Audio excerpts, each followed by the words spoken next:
오늘 저희들이 읽은 말씀은 창세기 12장 10절부터 17절에 있는 말씀입니다.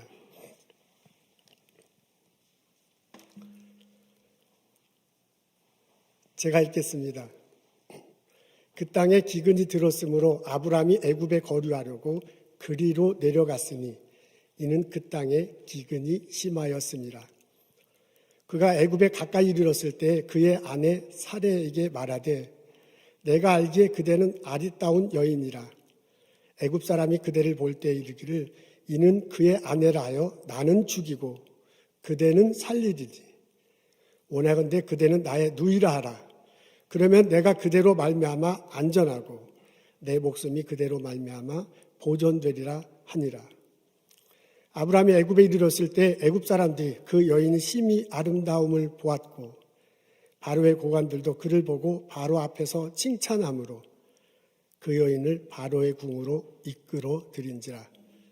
이에 바로가 그로 말미암아 아브라함을 후대함으로 아브라함이 양과 소와 노비와 암수다기와 낙타를 얻었느니라. 여호와께서 아브라함의 아내 사레의 일로 바로와 그 집에 큰 재앙을 내리신지라. 아멘. 흐르는 강물처럼이란 영화가 있습니다. 몬태나주 시골 한 구석에 아버지와 두 아들이 살고 살아가는 이야기입니다. 아버지가 장로교회 목사님이세요.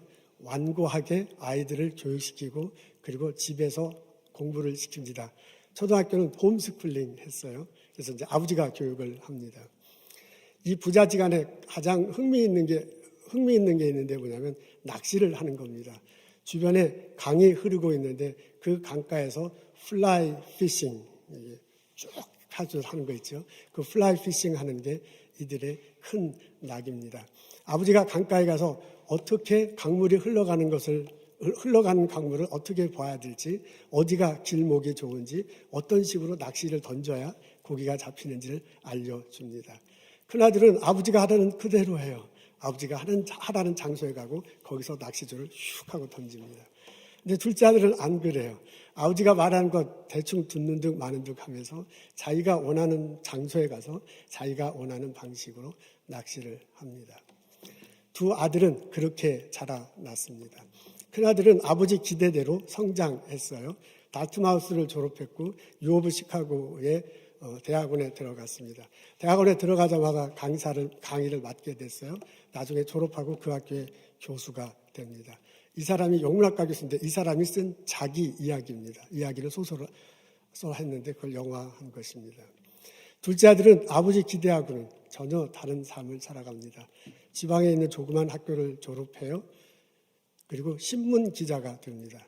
근데 신문 기자를 하는 건지 이게 그냥 노는 건지 모를 정도의 삶을 삽니다. 나름대로 본인은 아버지의 손아귀에 벗어나서 자기 나름대로 삶을 살아가는 건데요. 곁에 있는 사람들이 보기에는 위태합니다. 매일 사고를 치네요. 술을 퍼 마십니다. 그때 당시로는 금기로 된 사랑을 마다하지 않습니다. 도박장에 들어가서 이 도박을 하는데 빚을 많이 졌는가 봅니다. 어느 날 시카고에 있는 아들이 잠시 고향에 돌아왔는데 경찰서에서 연락이 왔어요. 그래서 아버지와 함께 헐레벌떡 달려갔더니 둘째 아들이 죽었습니다. 도박하다 다툼이 일어나서 살해당하고 맙니다. 세월이 흘러갔습니다. 아버지가 담임하던 교회에 은퇴하게 됐어요. 그 은퇴하는 설교 내용 말기에 아들을 생각해 그 둘째 아들 가르쳐준 대로 살지 않고 자기 멋대로 살다가 죽음을 맞이하던 그 둘째 아들을 생각하면서 설교 말미에 이런 말을 합니다. 우리가 완전히 이해할 수는 없지만 완전히 사랑할 수는 있습니다. 제가 그 영화를 보면서 목사 아버지가 하고 싶은 말은 이런 것 같아요. 가족이니까 적어도 같은 핏줄을 나눈 사람이라면 그 사람의 선택과 삶의 방식을 이해할 수는 없지만 가족이니까 사랑할 수 있다라고 말하는 듯 합니다. 여러분 어떻습니까? 우리 가족 구성원 중에 누군가 나와의 다른 삶을, 나와 다른 선택을 하고 나와는 다른 삶을 살아서 내가 이해하지 못할 때, 그럼에도 불구하고 내가 그 구성원을 정말로 사랑할 수 있습니까? 오늘 저희들은 창세기 12장에 있는 말씀 읽습니다. 아브라함과 그의 그의 가족에 관한 이야기가 나옵니다. 아브라함이 하란 지역에 살고 있었네요. 그 유프라테스 강 위쪽에, 유프라테스 위쪽에 오늘날 아이락 북쪽쯤에 살고 있었습니다. 어느 날 하나님이 부르셔야 너는 그곳을 나와라. 내 아비 친척집을 떠나 내가 가라는 곳으로 가라 그러잖아요. 아브라함이 순종했습니다. 하나님 어디로 가지? 히브리서 11장에 보면 갈 바를 알지 못한다고 그랬어요. 어디 갈지 모르는데 하여간 하나님이 가라고 하니까 그 땅을 향해서 간다고 하고 떠났습니다. 이스라엘 북쪽 지역에 가면 쉐겜이라는 지역이 있는데요. 그 쉐겜이라는 지역에 왔을 때 하나님께서 나타나셔요. 그러면서 뭐라고 하냐면 여기가 바로 이곳에 너희 자손들이 이 땅을 차지할 것이다 라고 그렇게 말해 주십니다. 그 말은 뭐냐면 하나님이 말씀하신 그 땅이야. 아브라함이 하나님이 말씀하신 그 땅에 도착했습니다. 그래서 거기서 제단을 쌓습니다. 우리 시로 가면 예배를 드리고요. 거기서 정착을 합니다. 그러다 이제 조금 더 밑으로 내려와서 베델과 아이성 근처로 이제 이동을 하긴 하지만 다 이제 그 지역에서 살게 됐습니다. 시간이 흘렀어요. 기근이 오게 됩니다. 마실 물이 없고 그리고 먹을 것이 없는 상황이 됐습니다. 그때 아브라함이요 식구들을 데리고 애굽으로 내려가요. 마실 물을 찾아서 먹을 것을 찾아서 이동하는데 애굽으로 거의 가까이 갔을 때 걱정거리가 생겼습니다. 애굽 사람들이 자기 가족을 볼 거 아니에요. 근데 사례가 너무 아리따운 거야. 그 사례가 아내가 너무 굉장히 아름다워요. 그래서 아내가 너무 아름다우니까 그녀를 취하려고 자기를 죽일지도 모른다는 생각이 듭니다. 그래서 그때 아브라함이 아내에게 제안을 해요. 이렇게 제안을 합니다. 우리 앞에 나와 있는데 다 같이 한 목소리로 읽겠습니다. 시작. 원하건대 그대는 나의 누이라 하라. 그러면 내가 그대로 말미암아 안전하고 내 목숨이 그대로 말미암아 보존되리라. 아브라함이 아내에게 제안하기를 뭐냐면 아내라고 얘기하지 말고 누이라고 그렇게 하자고 해요. 그러면 아내라고 하면은 나를 죽이고 당신을 빼앗을 건데 그렇지 않으면 당신을 취할지도 모르지만 어쨌든 나는 목숨을 구할 것이 아니냐라고 생각을 하고 그렇게 제안을 합니다. 실제로 일이 그렇게 벌어졌어요. 그래서 사례가 바로 왕 앞에 가서 이 하룻밤이 보내는 지경이 벌어졌습니다. 아브라함이 애굽을 이동했네요. 그리고 자기가 죽을까 봐 아내를 누이라고 말하고 있습니다. 이런 것이 이해가 되는가? 아무리 그가 우리 같은 가족이라도 아무리 우리가 같은 피를 나눈 사람이라도 아버지의 이런 태도가 이해가 되고 받아들여지고 그리고 그것을 사랑할 수 있겠습니까? 아내 입장에서 볼 때 이해하기는 참 쉽지 않았을 것입니다. 사례는 실제로 이복 동색이라고 그렇게 이제 이런 비슷한 일이 또 창세기 후반부에 나타나는데요. 거기에 보면 이복 동색이라고 그렇게 나타나 있어요. 그러니까 이복 동생은 사실인데 아무리 그래도 그렇죠. 지금은 아내잖아요. 아내를 자기 아내라고 안 하고 다른 사람에게 거의 팔려가다시피 해가지고 다른 사람에게 아내가 될 지경으로 이렇게 된 건데요. 그런 상황이 벌어진 건데 그런 일이 벌어진 아브라함을 아내가 이해하기는 참 쉽지 않았을 것입니다. 롯의 입장에서도 볼 때도 이것은 이해하기가 참 쉽지 않았을 것입니다. 창세기 12장에 보면 아브라함이 이 가나안 땅으로 이동하는데 롯도 같이 와요. 근데 그 부분에 보면 아브라함은 하나님 말씀을 쫓아 내려왔다고 그렇게 적혀져 있습니다. 근데 롯은 그런 표현이 없어요. 롯은 삼촌이 가니까 그냥 묻어서 오는 거예요. 그 내려올 때 보면 아브라함과 사레와 롯 말고도 다른 식구들도 있네요. 그리고 여러 동물들이 있고요. 그러니까 빅 패밀리가 이렇게 내려오는 모양새가 됐습니다. 그러면 롯의 입장에서 보면 아브라함이 가장이거든요. 자기의 패밀리 이끌어가는 어르신인데 그 어르신이 자기 목숨 살겠다고 아내를 이렇게 처하는 것을 보고 받아들이기는 참 쉽지 않았을 것입니다. 아들 이삭은 그때 태어나지 않았죠. 근데 이제 나중에 태어났는데 아들이 나중에 태어나서 청소년이 됐을 때 만일 이런 사실을 알게 됐다면 그 아버지를 어떻게 보겠습니까?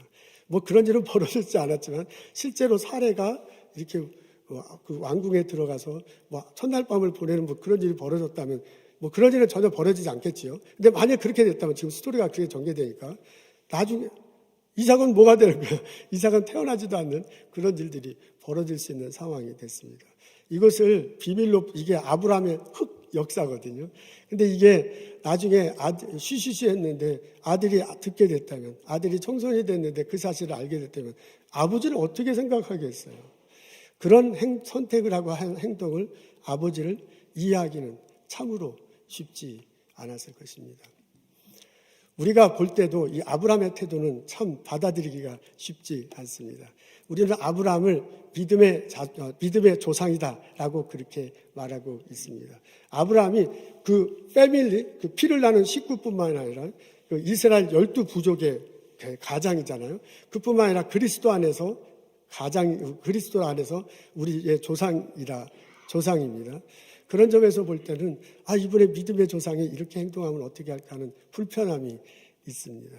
우리 믿음 좋은 우리들이 말할 때 자주 말하는 게 뭐냐면 상황을 보지 말고 하나님을 바라보라 라고 그렇게 말을 합니다.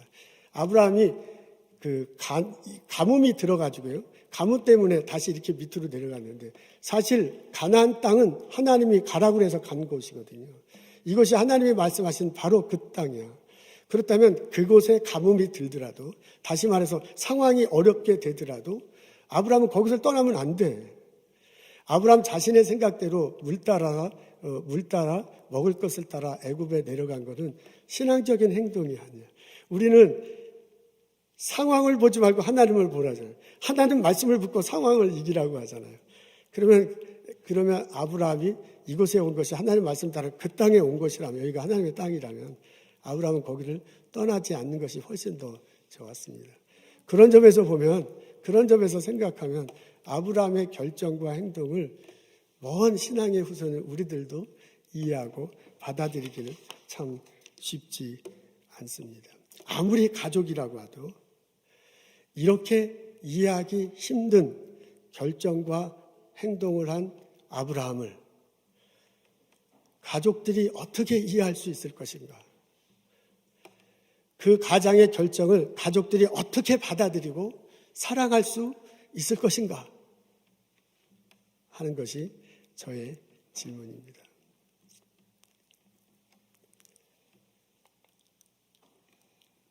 하나님이 아브라함 삶에 개입하셨습니다. 우리 12장 17절에 보면 이렇게 적혀져 있습니다. 다 같이 읽겠습니다. 앞에 나와 있는 다 같이 읽죠. 시작. 여호와께서 아브라함의 아내 사레의 일로 바로와 그 집에 큰 재앙을 내리신지 알았습니다. 바로와 집에, 바로 한 사람뿐만 아니래요. 바로의 집이라고 그랬네요. 그러니까 애굽 적어도 궁정 안에 재앙이 내렸습니다. 재앙의 내용이 어떤 것인지 나와 있지 않네요. 근데 그 재앙을 보고서 사태를 파악할 정도로의 그 재앙의 강도가 있었는가 봅니다. 바로가 깜짝 놀라가지고 아브라함을 불렀어요. 그리고 그 사람이 너 아내구나. 근데 아내를 왜 누이라고 했느냐라고 말하면서요. 우리 식으로 하면 이 도로 가져가라. 뭐 물건 취급해서 미안한데요. 도로 가져가자. 뭐 이제 그런 얘기가 됐네요. 그러면서 빨리 애굽을 떠나라고 합니다. 하나님이 아브라함 삶에 개입을 하셨습니다. 문제가 해결이 됐어요. 근데 그 해결을 아브라함이 한 게 아니에요. 아브라함이 나중에 생각해 볼 때, 이건 도저히 내가 아내를 이렇게 한다는 건 말이 안 된다 해가지고요. 아브라함이 그 문제를 스스로 해결한 것이 아닙니다. 사라가 한 것도 아니에요. 사라가 나중에 막 침실에 들어가서 막 직전에 이거는 이럴 수 없다고 지혜를 발휘해서 어떻게 사건이 전개돼서 스스로 해결을 한 것도 아닙니다. 롯이요. 나중에 생각하면 이런 일은 도저히 벌어지면 안 된다 생각해가지고요. 자기가 그냥 식솔들을 이끌고 특공대를 지어서 왕궁을 쳐들어가서 어떻게 이 문제를 다시 데리고 나오는 이런 그런 것도 아닙니다. 가족들은 아무도 한 일이 없습니다. 근데 문제는 해결이 됐습니다. 가족들과의 관계는 훨씬 더 화목해졌습니다. 나중에 이제 돌아 나올 때 이게 바로가 나가라고 그래가지고 이렇게 나오는데 보면 무사히 애굽을 나오는 이제 그런 장면이 이렇게 적혀져 있습니다.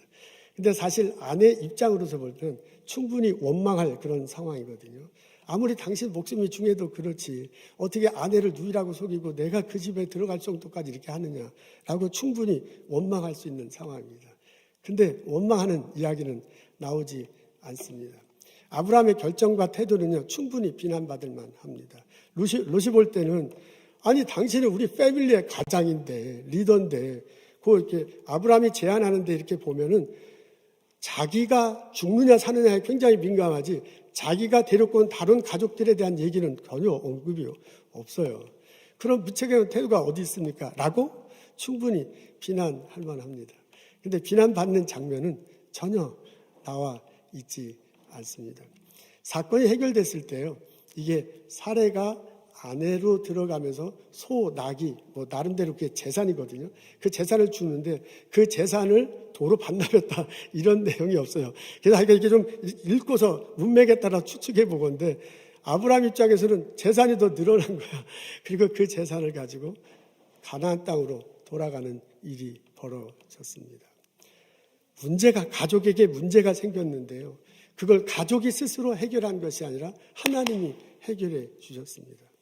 문제가 생긴 상황에서 충분히 가족 간에 비난이 있고요. 원망이 있고요. 비난이 있고 상처가 될 수 있는 상황인데요. 하나님께서 그것을 어루만져 주셨어요. 문제가 지나면서 가족이 갖는 재산이 완전히 거덜날 수 있는 상황인데 오히려 더 나은 상황이 됐습니다. 하나님이요. 아브라함 삶에 개입하시고 하나님이 아브라함 삶에 개입하셔서 문제를 해결해 주시고 하나님이 아브라함 삶에 개입하셔서요 문제를 해결하고 가족들 간에 화목하도록 가족이 더 단단히 서도록 인도하시고 복을 내려주시고 은혜를 내려주셨습니다. 이 하나님의 은혜가 이 하나님의 보살핌이 오늘을 살아가는 우리 가정에도 있기를 주님의 이름으로 소원합니다. 아멘. 우리 살아가다 보면 가족에게 있어 가장 필요한 것은 하나님의 은혜입니다. 우리 하나님께 하나님의 은혜입니다. 우리가 하나님께 예배하며 고백하고 살기로 하나님께서 이 세상을 창조하시고 주관한다고 그렇게 믿습니다. 하나님께서 이 세상을 만드시고요. 그리고 아담과 하와를 창조하셨습니다. 그들을 가족으로 형성케 하시고 하나님께서 창조하시고 운행하시는 가장 중앙에 살게 하셨어요. 다스리고 정복하고 살아가게 하셨습니다. 그렇다면 그 아담과 하와가요. 그로 인해서 우리 가정들이 어떻게 살아야 될 줄 알아요. 하나님께서 주셔진 세계, 하나님께서 허락하신 이 세상에, 하나님이 주관하는 이 세상에 우리가 가족을 이루고 살아간단 말이에요. 그렇다면 우리 가족에게 가장 필요한 것은 그 하나님의 은혜입니다. 하나님의 은혜를 사모하며 그 은혜에 주어지는 은혜에 흘러가면서 살아가는 것이 자연스러운 것이고요. 하나님의 은혜를 덧입으며 살아가는 것이 창조의 질서입니다. 우리 가정에게 있어서 가장 필요한 것은 하나님의 은혜입니다. 가족을 이루고 때로 살아가다 보면 어려운 일 있게 마련입니다. 재정적인 어려움이 있을 수 있고요. 육체적으로 병든 일이 생길 수도 있습니다. 계획한 대로 일이 진행되지 않을 수도 있습니다.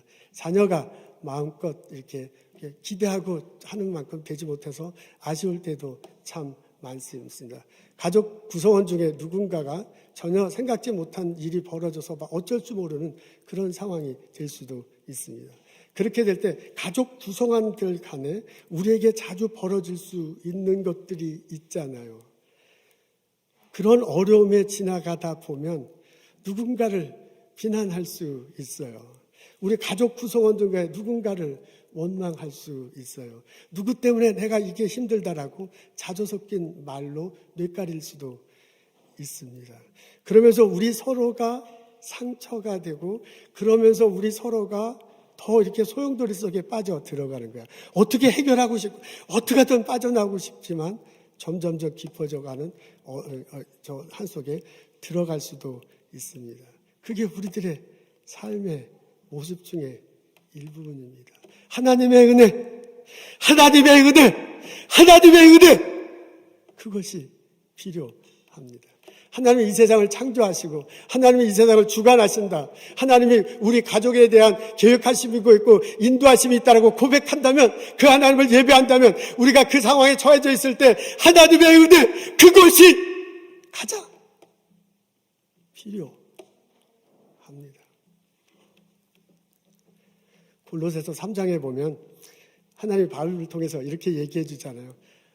부모가 자녀를 사랑하라, 이렇게 얘기하고요. 자녀들이 부모를 존경할 것을 가르쳐 줍니다. 아내와 남편이, 남편과 아내가 서로 존중하며 살 것을 말씀해 줍니다. 근데 그 대목에요, 그런 가르침을 줄 때마다 꼭 나오는 단어가 있어요. 그게 뭐냐면 주 안에서야. 남편과 아내, 너희들이 사랑하고 존경하는, 너희들만, 부모와 자녀, 당신들만 사랑하는 게 아니라 남편과 아내 사이에 주 안에가 주님 예수 그리스도가 십자가 다시고 부활하신 예수님이 있어요. 그 예수님이 둘 사이에 있어서 그 예수님 때문에 사랑하고 그 예수님으로 인해서 존경하는 거예요. 부모와 자녀제가 되죠. 부모와 자녀만 딸랑 이 세상 사는 게 아니죠. 그 안에 예수님이 있어서 예수님의 사랑으로 부모가 자녀를 사랑하고, 예수님이 보여준 인내로 자녀를 대하고 또 부모를 존경하며 살아가는 거예요. 우리 구약의 표현을 하면, 우리의 표현을 하면 하나님의 은혜, 하나님의 은혜를 내려주셔서 구성원 누군가의 삶의 자리를 이해하기가 참 힘들어. 저렇게 살면 안 돼요. 우리 가족 구성원 간에 누군가의 삶을 받아들이기가 참 힘들어. 그래도 하나님 은혜 주셔서 예수 그리스도의 사랑 안에서 이해하고 받아들이고 살아갈 수 있도록 하나님이 은혜 내려주심, 그것이 우리들에게 가장 필요합니다. 우리 하루 일과를 마치고 집으로 돌아갑니다. 세탁소에서 일을 할 수 있고요. 스몰 비즈니스에서 땀 흘리며 고생하고 하루 일과를 마칩니다. 사무실에서, 학교에서, 연구실에서 연구하고 가르치고 하루 일과를 마쳐. 그리고 집으로 들어갈 때, 그 정문을 열 때 이렇게 기도하면 좋겠습니다. 하나님이 이 가정의 주인이십니다. 하나님이 이 가정의 왕이십니다. 하나님이 우리 가정에게 은혜를 내려 주옵소서.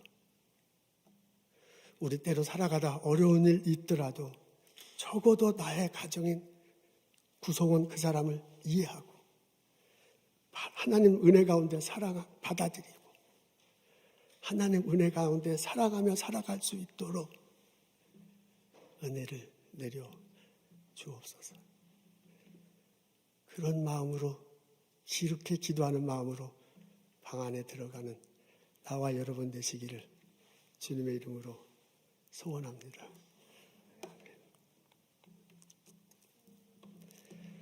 아브라함의 삶이 완전히 바뀝니다. 지금 우리가 오늘 읽은 부분은 아브라함의 흙 역사거든요. 이후의 삶은 상당히 바뀝니다. 가나안 땅으로 되돌아왔어요. 그리고 하나님께서 아브라함에게 다시 한번 확인시켜줘. 이 땅이 바로 내가 너에게 축복한 바로 그 땅이다. 그렇게 말하면서 너는 하여금 여러 민족이, 자손이 생길 거고 민족이 생길 거라고요. 그 민족의 아버지가 된다라는 창세기 17장에 보면 아버지라는 표현도 나오죠. 아버지가 될 것이다 라고 그렇게 말씀해 주십니다. 나중에 이제 조카에게 문제가 생겼잖아요. 그때 그냥 다른 나라 사람들이 와서 그냥 재산도 뺏어가고 그 사람도 데리고 갔어요. 그때 삼촌이 가만히 있지 않잖아요. 얼른 쫓아가서 조카도 데려오고요. 자산도 같이 옵니다. 드디어 사라와 자녀를 낳게 됩니다. 이삭을 낳게 됐어요. 그리고 그 이삭이 장성했을 때 모리아산에 들어가서 올라가서 제단을 쌓는 모습도 보입니다. 그렇게 하면서 그런 가운데 자녀들에게도 믿음이 심어지는 일들이 벌어졌습니다. 오늘 읽은 이후로 오늘 이건 아브라함의 삶은 상당히 많이 바뀌어요. 근데 그것을 누가 해주냐면 하나님이 그렇게 해주세요. 아브라함 스스로 그렇게 성장해 나가고 성숙해 나가는 것이 아니라 여호와 하나님 환경을 통해서요. 혹은 그렇게 하도록 명령을 하시고요. 그렇게 하도록 이끌어 주시면서 아브라함을 그렇게 만들어 갑니다. 이래서 나중에 뒷부분에 보면 믿음직한 아버지의 모습이 되고요. 신뢰할 수 있는 남편의 모습이 되고요. 그리고 따라갈 수 있는 가장의 모습이 되고요. 믿음의 조상으로서의 모습을 보여주는 게 성장하고 성숙해 나가는 아브라함을 볼 수 있습니다. 그래서 창세기 뒷부분에 보면 우리가 지금 말하는 요 표현대로 한 건 하지만은 쭉 읽어보면 느껴져요. 그 가족들이 아내가 자녀들이 그리고 패밀리가 그를 따르는 모든 가족들이요. 아브라함 그 사람을 이해하고 아브라함 그분을 받아들이고 아브라함을 그는 하나님 은혜 가운데서 사랑하며 살아가는 모습을 볼 수 있습니다.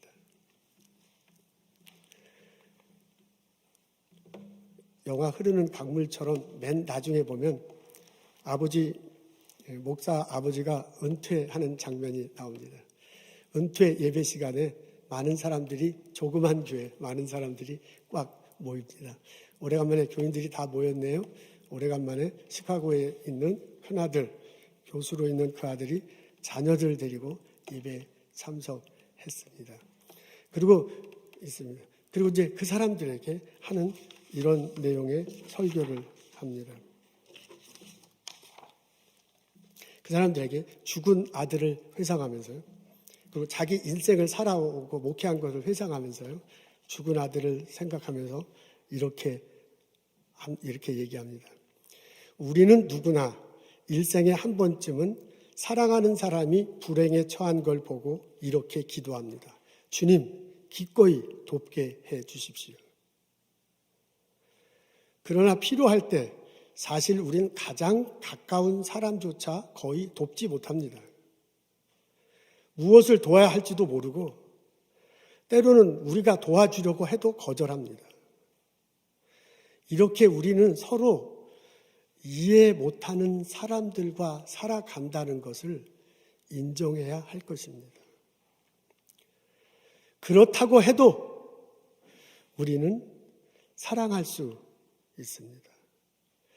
완전한 이해가 없어도 우리는 완전하게 사랑할 수 있습니다. 그리고 설교가 끝나요. 근데 제가 이 영화를 보면서요. 이게 이제 실화인데 내가 볼 때 이게 편집당해서 이 설교 뒷부분에 이 아버지 목사님이 이런 얘기를 했을 것 같아요. 하나님 은혜로. 우리가 아무리 가족이지만 이해하지 못하는 것이 있을 수 있어요. 근데 하나님 주신 은혜로 우리가 이해할 수 있고 하나님 주신 은혜로 우리가 받아들일 수 있고 하나님 주신 은혜로 우리가 사랑하며 살아갈 수 있습니다. 라고 목사님이 설교했을 듯 합니다. 오늘 아버지 날입니다. 아버지 날을 맞이해서 가족들 다 함께 식사할 수 있을 것입니다. 한국에 계신 아버님에게 전화를 드리고 존경한다고 사랑한다라고 말할 수도 있을 듯 합니다. 아버지가 좋아하시는 물건이 뭘까요? 선물할 수 있을지도 합니다. 오늘 저녁 집으로 돌아올 때 문자비를 잡으며 이렇게 기도하면 어떻겠습니까? 하나님, 우리 가정에 하나님의 은혜를 내려주옵소서.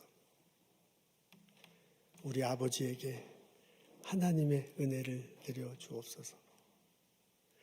때로 우리 살아가다가 이해하지 못할 일이 벌어지더라도 하나님 은혜로 받아들이고 하나님 은혜로 사랑하며 극복해 나가며 살게 해 주옵소서. 하나님, 우리 가정에게는 하나님의 은혜가 필요합니다. 기도하겠습니다. 하나님, 주님 앞에 나와서 우리 마음을 열고 예배드리게 해주심을 감사합니다. 우리 가족, 우리에게 가족을 허락하시고 좋은 일, 어려운 일 서로 부대끼며 이끌며 살아갈 수 있도록 축복해 주셔서 감사합니다. 은혜를 내려 주옵소서. 우리가 서로 주 안에서 이해하고 우리가 주 안에서 받아들이고 서로 격려하고 극복해 나갈 수 있도록 주님께서 은혜를 허락하여 주옵소서. 하나님, 우리 가정에 여러 가지 기도 제목들 있습니다. 그 기도 제목을 놓고 예배드리고 기도하는 가족들 기억하시고 하나님께서 그 삶에 개입하셔서 문제를 해결해 주시고 가족들 간에 화목하게 하시고 서로 살아가며 살아갈 수 있도록 복을 내려 주옵소서. 하나님, 이 시간 주님께서 주신 것 많은 것 감사합니다. 거룩하게 구별하여 하나님께 예물 드리고 예배 드립니다. 저희들이 드리는 예물을 받아주시옵소서. 우리 마음속에 주님을 모시며 살고 주와 더불어 살겠다고 결심하며 삶 속에서 예배 드리며 살겠다고 결심하며 예배 드리는 우리들 모두를 받으시고 하나님께서 큰 은혜를 더하여 주옵소서. 예수님 감사합니다. 예수님 이름으로 기도합니다. 아멘.